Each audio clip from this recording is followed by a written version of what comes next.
Daniel Rock 08 back in our video. This time around, a very special review. It's WCW Uncensored 1995. And just like how you should always swim with a buddy, you should always watch shitty WCW shows. And that's why I got my good buddy right here. Tell us who you are. Hey, I'm Ryan. I'm a longtime wrestling fan and currently reviewing pay-per-views. That's right, I have to make him suffer through this shit. All right, uncensored. It's not uncooked. It's not uncut. It's uncensored, which means they are no rules. Well, supposedly. Supposedly, no rules, no countouts, no disqualifications. That's right. So, what's the first match on the show? Well, we start off with, of course, your dream team of commentators: Tony Schiavone, Bobby the Brain Heenan, and Mike Tenay, the Professor. They're in Tupelo, Mississippi. Absolutely. And of course, well, we start off with a hell of a match. I think the most memorable of matches. I think one everybody remembers and racks their brain over. Oh yes. Quite definitely. It's called the King of the Road match. What the fuck is a King of the Road match? Yeah, what is it? What in the hell is it? What is it, Ron? Okay, well, basically, they're traveling in a truck. No, this is not scheduled in a ring. No. This is not in a ring. This is not in the arena. Not at all. This is actually in a moving 18-wheel truck. In the back of an 18-wheel truck. Yes, an open cage, what is it? Barrel of hay everywhere. Barrel hay, there's like manure shit, all over. There is a freaking helicopter fucking camera freaking propelling all over them. There's a freaking truck that's trying to keep up the speed with them and having a freaking camera with them. But the object of the goal to win this match is you don't pin your opponent in the King of the Road match. No.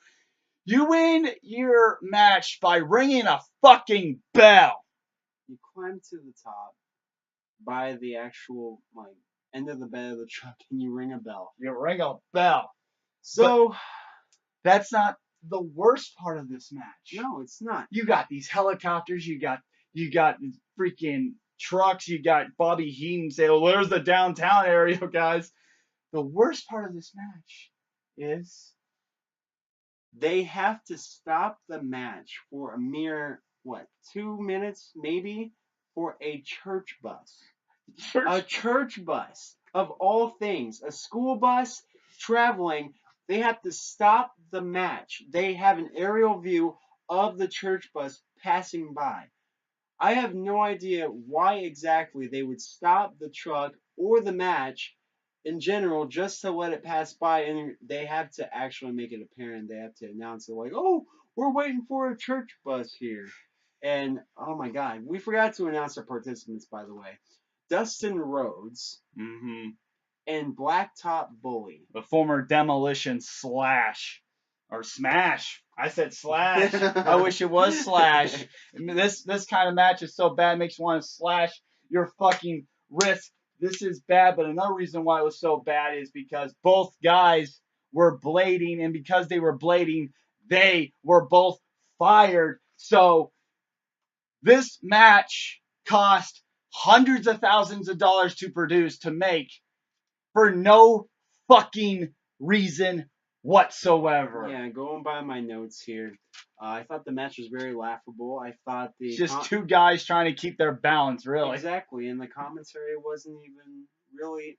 It was very laughable as well. Bobby the Brain Heenan, he made me laugh throughout the entire match because we knew the match was a joke.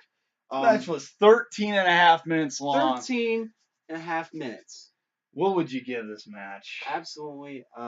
If I could give it a negative rating, I would. But I'll just stick with it. We'll give it a 0 because both men got freaking fired and cut from it. No purpose whatsoever. And we can only hope that, Thank God for Gold Dust. Yeah.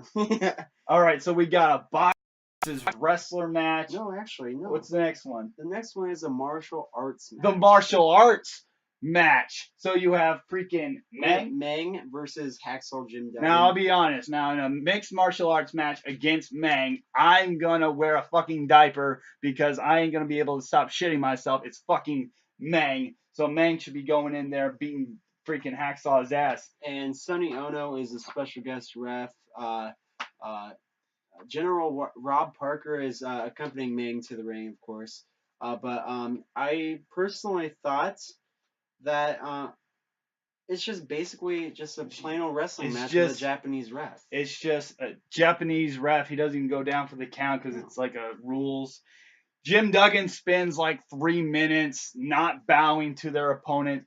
He says, I only bow down to the Lord above, or I bow down to the red, white, and blue, or some bullshit like that, hot dogging it like crazy. Yeah, I mean, in the entire match, there was horrible selling on both of their parts. And I just thought, it was... Felt like this should have just been Meng just beating the shit out of him. And a very, very confusing ending to the match as well. Very confusing. You gotta give it a 0. I'll give it a 0. I mean, it's gotta look up from here, right? The next match is the one we've been talking about even before this was recording. The boxer versus wrestler. It's the boxer wrestler match. You have Johnny B. Bad, the boxer, because he has that boxing Golden Globes thing. And yeah, he has that over the top boxer entrance with the boxing trainer. And he's coming out, and he's, just all hyped up, moving around like a boxer guy's gloves up and everything. And he's facing Arn Anderson. Arn Anderson, the wrestler of all. Here's the thing I have with this match is, you're in a pay-per-view where there is no rules, and there are no countouts and nothing like that. Everything's unsanctioned. But there are rules. Why don't they just break them? There's no point in this match because there is no rules, but there are rules. There are rules, and it's astonishing bad. This is another atrocious match. Yeah, it was just, I don't know. It lasted 4 rounds, 3 rounds. 4 rounds. I can't even tell you because I lost track because of how bad this was. But all I can tell you really is like there was rest periods and there's not supposed to be any breaks during this pay-per-view. It was supposed to be just like a normal pay-per-view. Another thing that was pretty annoying was Bobby, bless his heart, Bobby Heenan said it's uncensored, Tony. He said that take a shot every time. He said that 1,000 fucking times. At least throughout the entire pay-per-view. But I mean, it was very hard to watch. Another bad match. Another 0, maybe a 1 if you're generous. All right. What's the next one on here? Macho Man Randy Savage takes on Avalanche. Okay, so we have Macho Man very funny one. versus Avalanche. Yep. And just rolling through this match real quick, give us some little highlights there. Well, basically Nick Patrick, the referee, notorious. The NWO ref. Counting out the Macho Man.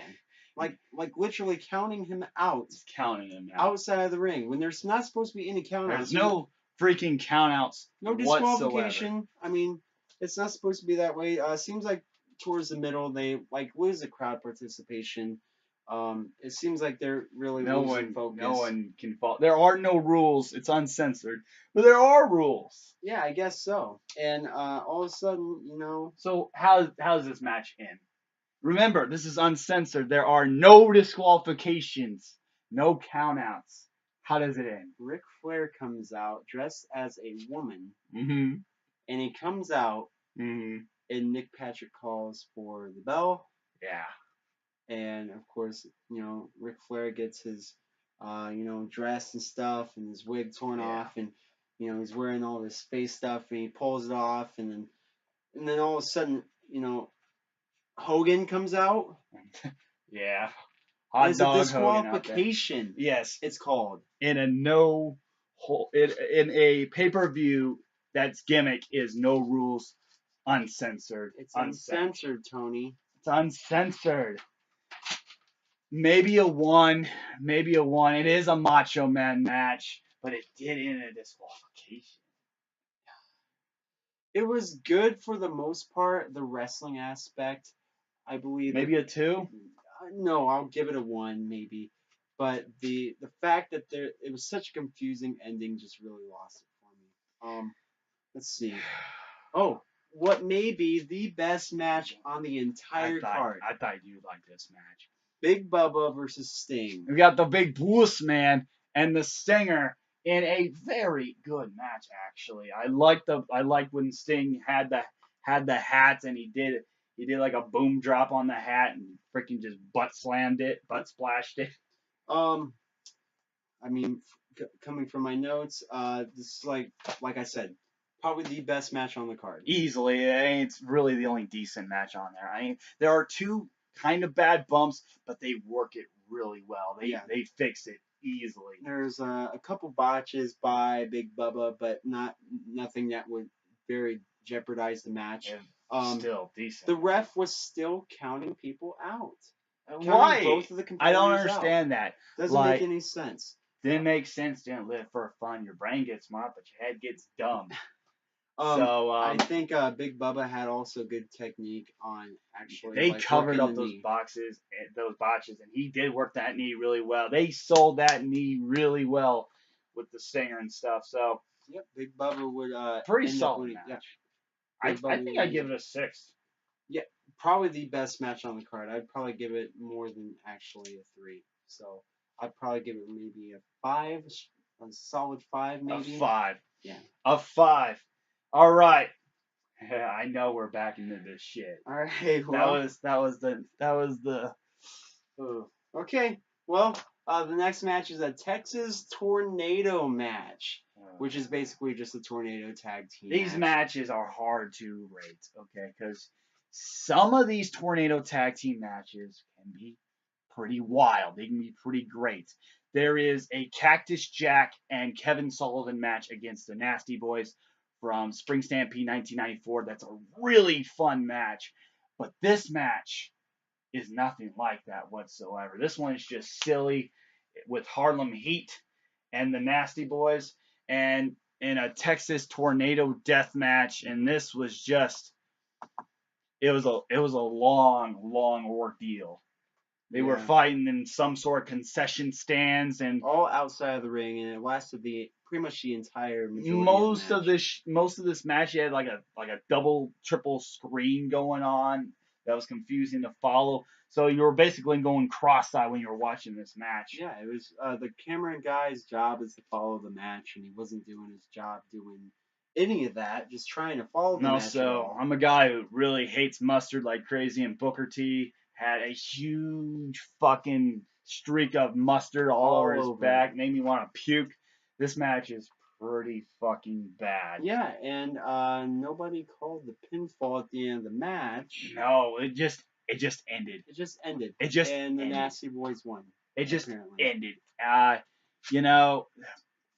Some of these wild and crazy matches can be really fun, but the problem is with this match is there's no incredible moments. There's no really things that really bring out. Everything's just bad.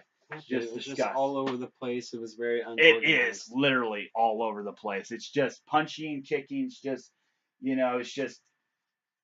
it's really you had one camera guy following one action, and really you just had two guys just beating each other up. They were just standing there, and it was bad. Yeah. So I'll give it maybe 2. 2. Yeah, I mean, I like the outside action, but it went for way too long. It was just a mess. It was like, what, 25, 20 minutes? It very much seemed like... It felt like an hour. All right, moving on to the main event. Oh, we're at the main event, man. After you sit through a lot of this shit, let me tell you about this fucking main event. What is the main event? What is the stipulation of said main event? Now, keep in mind, this is an unsanctioned pay-per-view. So what is sanctioned? A leather strap match. A sanctioned leather strap match for the WCW World Heavyweight Championship. Now, how, Ryan, do you win said leather strap match? Well, you drag your opponent to each corner of the ring and by patting all 4 corners. You touch all 4 corners and you win the match. I've been down this road before watching a strap match at Uncensored.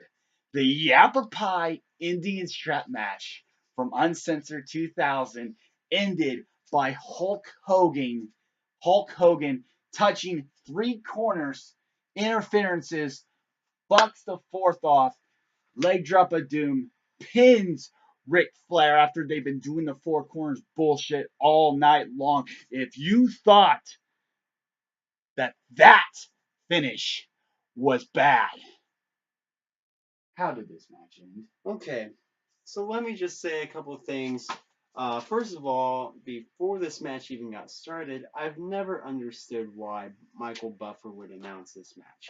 You know, honestly, it brought legitimacy to WCW, but I never cared for Michael Buffer. He just never got into it. It just never made Too sense much. to me. He belongs in boxing, but that's just my opinion. And there's another problem with this match that we're going to have to talk about shortly thereafter. A certain guy trying to pretend to be another guy. Oh, Jesus, yeah.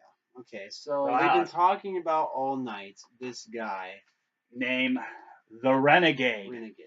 And he is the ultimate surprise. He is the ultimate surprise, and this is what they've been talking about all night. So everyone in Tupelo thought this was the Ultimate Warrior. He had Ultimate Warrior music. He had Ultimate Warrior gear. And when he came out, it went like a fart in church. It was bad, and everyone knew it immediately that this was bad. But you know what, Ryan? You're probably asking, did this actually work? Did people actually buy into the Renegade being the Ultimate Warrior? They did. At first, yeah, they did. People actually bought the pay-per-view. This pay-per-view outsold Super Brawl, the previous pay-per-view. But so you have the Renegade out there, you have Ric Flair out there, and Hogan and Vader in this match for the WCW World Championship. And this match ends by Hulk Hogan dragging Ric Flair to four corners for the victory.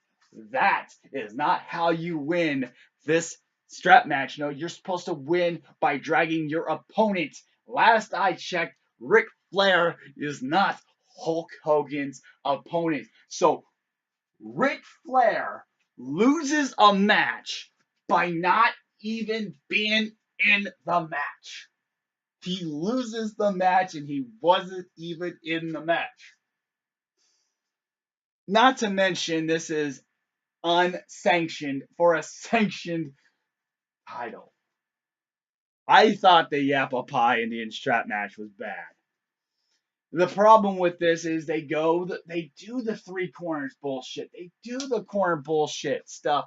And then Flair comes in. And I guess maybe Hogan just didn't want to drag Vader's fat ass at the time. Maybe Vader just didn't want to put Hogan over for a fourth pay-per-view in a row or where the fuck it was. But Hogan beats Vader by beating Ric Flair. Probably worse than the Yappa Pie Indian strap match. Did you notice that Arn Anderson and Macho Man were also dressed in black coming out? Oh my god! Before the match ended, I actually completely ignored that idea. So what was the point? What was the point having Arn Anderson and Randy Savage being inconspicuous and being all in disguise? Doesn't make any sense to me. But so that's how this pay-per-view ends. That's just kind of leaving you hanging by a thread and just thinking, what the fuck did I just watch? You know, I've watched WCW 2000, and I reviewed every single one of those shows. I reviewed WrestleMania 11, so I have to come up with a new scale, just like AVGN's shit scale. This is the cream de la shit scale. You have shows that have one or two decent matches and the rest are complete utter crap. While Big Bubba and Sting is a good match, does not save this show from being completely abysmal. There are shows that are completely forgettable, like you're in your houses, you're a couple of Ruthless Aggression brand split pay-per-views. Then you have boring pay-per-views, and then you have New Blood Rising. You have Halloween Havoc 2000, but there's one pay-per-view and it's a level of its own, and that's Heroes of Wrestling. So where would you rate on this scale? Level 1, it has some decent stuff, but it's like so bad that one decent stuff doesn't even matter. Level 5, it belongs with Heroes of Wrestling, or somewhere in the middle, somewhere in this creme de la shit, if you will. Absolutely a 5. It belongs with Heroes Wrestling. This is not even. I would say this is on par with Halloween Havoc 2000, New Blood Rising, and ECW's December to Dismember. This is a very bad show. The only reason why I'm not giving it a 0 is because of Sting and Big Bubba. Overall, my rating is a 0.5 out of 10, and that is as low as I've given some shows a 0, but I feel maybe a 0.5 just because of Big Bubba and Sting. I go with, like, I think it's just a tot bit better than the other ones. But my God, this show is almost a torture device. Yeah, it's very, very hard to watch. Very laughable. If you need a laugh and you're a wrestling fan, watch this show. Watch this show. You won't get it. You'll be racking your brain all night. A King of the Road match. You have a boxer and mixed martial arts versus wrestler matches. Not to mention these are all sanctioned matches. It's uncensored. I hate uncensored shows. Were always shit, except '97. But they're bad. I never understood them. Anyways, I tortured my poor friend, and maybe he doesn't want to talk to me after this anymore. Anyways, a 0.5 out of 10 for Uncensored 1995. I'm DanaRock08, and I'll catch you back when I get back to the 1997 year in reviews with the Great American Bash. See ya. Goodbye.